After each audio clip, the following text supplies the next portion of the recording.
Bismillahirrahmanirrahim. Dear students, Assalamu alaikum.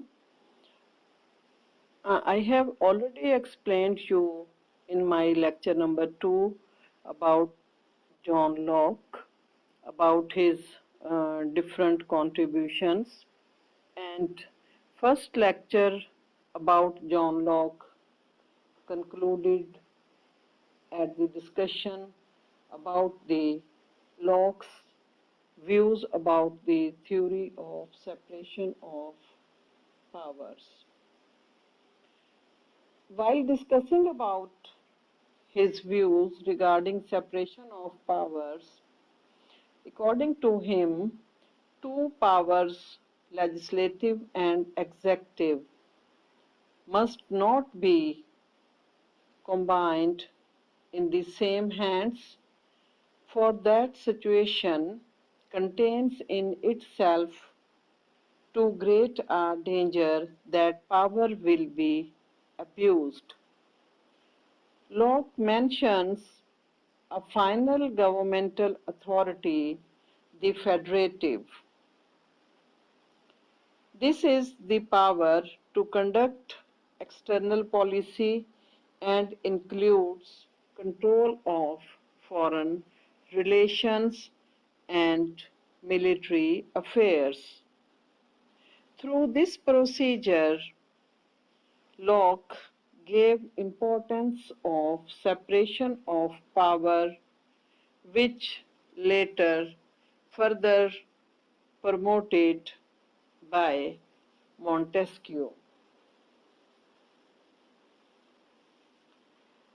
He also protected basic rights of peoples, for example, right of life, right of liberty, right of property, and all other basic rights of individuals in the state.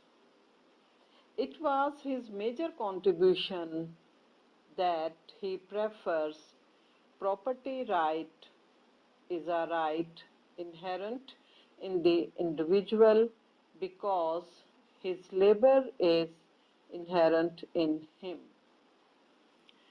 Both aspects about the separation of power and protection of basic rights remained a significant contribution of John Locke.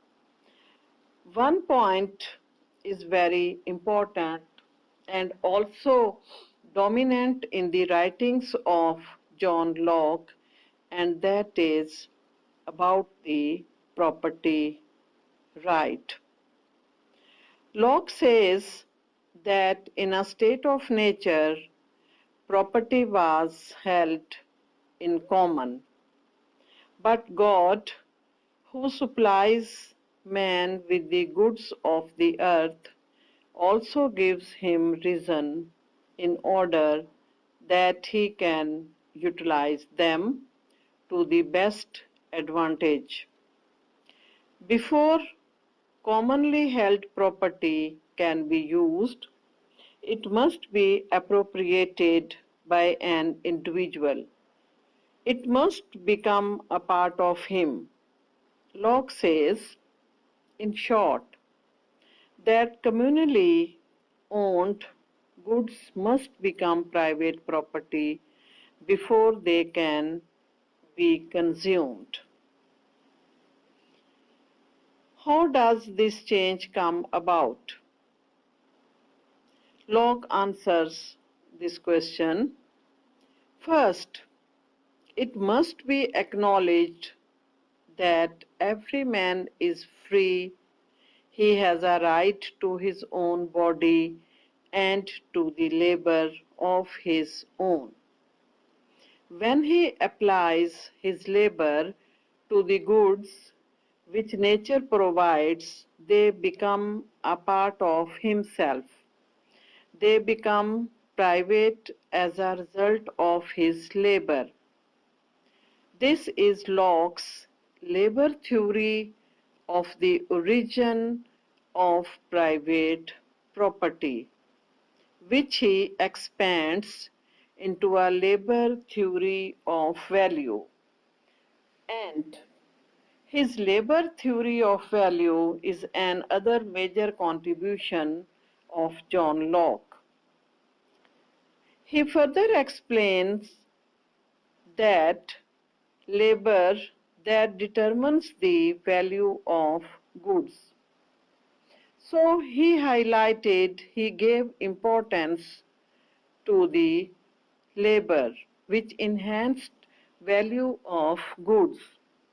The greater the amount of labor expended on raw materials, the more valuable they are. Adam Smith and David Ricardo both followed Locke's use of the labor theory of value, and Marx elaborated it to produce the theory of surplus value, which he employed to attack the foundation of capitalism. During this discussion, main point about the property and particularly John Locke's concept of private property, which is very, very important.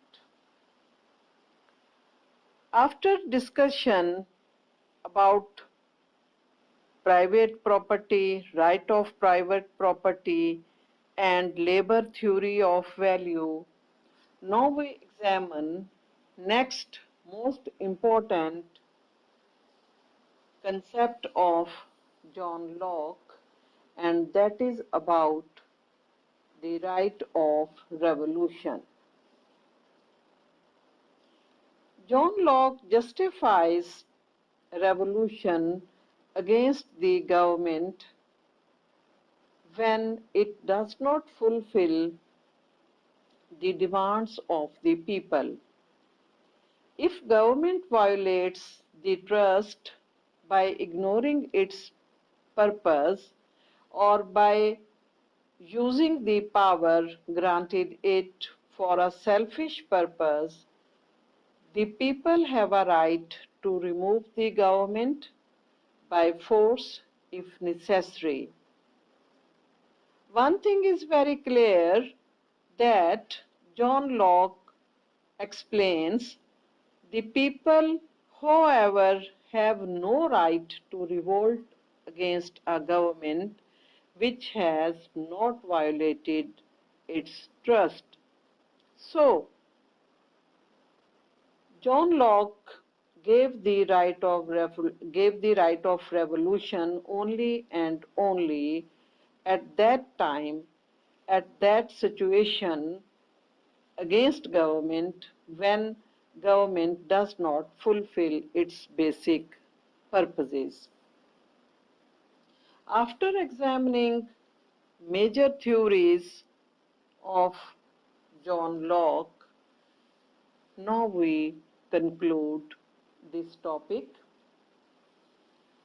Locke's influence, particularly upon the revolutionary 18th and 19th century, was very prominent. Locke has often and with justification been referred to as an American philosopher, both in justifying the American Revolution and in supplying fundamental principles for the government in the United States. Locke's theory played very significant role. He provided basis for the constitutional system of the USA, majority rule, protection of all basic rights, supremacy of legislative, the right of revolution, the right of private property, and the labor theory of value, political equality, All these are his major contributions. His writings and influence of his writing on succeeding political thinkers can also be very important to the discussion about Montesquieu and Rousseau. After him, his theories were developed by a comprehensive way through Rousseau and Montesquieu. Locke's doctrine of separation of power with the system of checks and balances formed the fundamental principle of Montesquieu's political philosophy. Many other thinkers also adopted basic doctrines of Locke's philosophy. Sabine attributes John Locke in these words that his sincerity, his profound moral convictions, his genuine belief in liberty and in the dignity of human nature, united with his moderation and good sense, made him the ideal spokesman of the middle class revolution.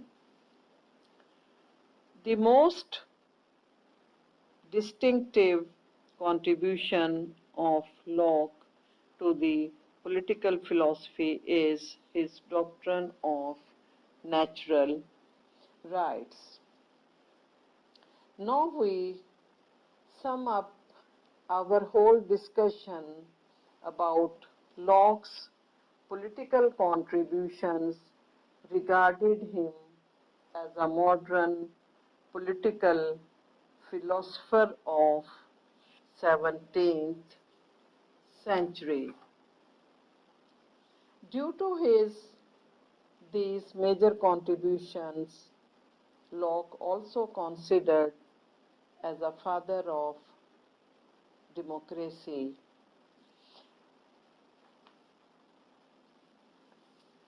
After examining a detailed review of his philosophy, John Locke remained a most prominent thinker in the history of Western political thought. And that is the end of this discussion. In this discussion, I explained you different aspects of John Locke's different theories, and I conclude this topic. So, we have discussed John Locke into 2 lectures. Inshallah, our next lecture will about Rousseau and Rousseau's contribution and Rousseau's political philosophy. And that is the end of today's discussion. Allah Hafiz.